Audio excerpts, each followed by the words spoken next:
For this episode, I want to come back to something we touched on in episode 34 about what is an enterprise, because one of the major issues we face is a problem where people keep confusing the organisation and the enterprise. They're not the same thing.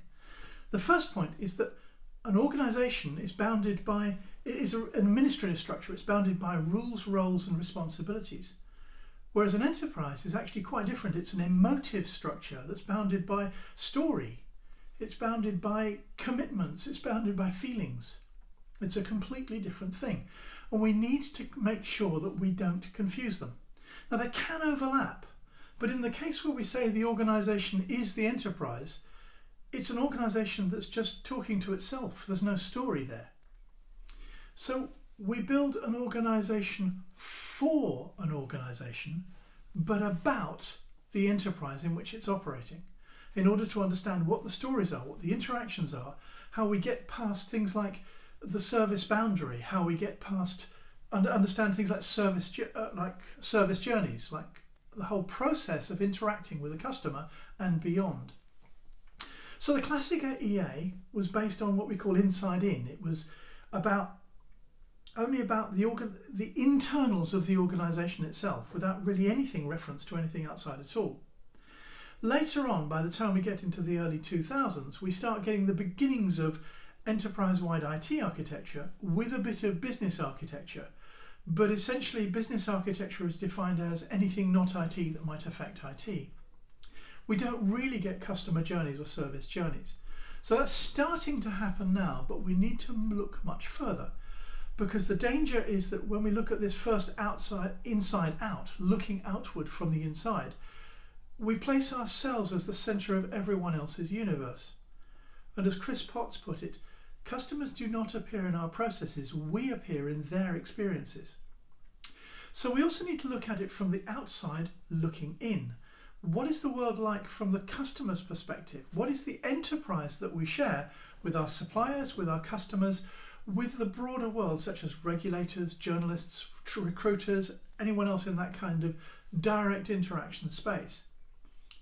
But taking it further beyond, there's what we call outside out. The exact corollary of the looking inside itself is the outside looking at itself, look at the story looking at itself. And there, if we are believed to be betraying the story, we're going to be in trouble. So we need an architecture that understands all the way out to quite a long way beyond the organisation itself. A real practical example of this is the difference between boundary of identity and boundary of control. The boundary of control is what is inside our organisation. But if we outsource something, then it's outside of our boundary of control, but inside our boundary of identity. What people see as us. So a security guard, for example. I've had a real example where a security guard destroyed my relationship with a supermarket. He wasn't an employee, he was just a person, but he decided that my folding bike, which acted as a trolley, was therefore a bicycle and could not be brought into the store. I never came to that store again. Another more common one now is things like GDPR, where the product that you're so concerned about is outside of your control, but you're legally liable for what happens to that personal information. So you need to have the ability to extend your architecture and your reach beyond your boundary of control. So what happens is that we build an architecture for our organisation, yes, but it's about the shared enterprise that we operate within. And if we get these mixed up, we can be in very real trouble. For enterprise architecture and our assessments in it, often the enterprise can matter first more than the organisation. The organisation itself, although we build the architecture for it, the organisation itself comes later than the enterprise.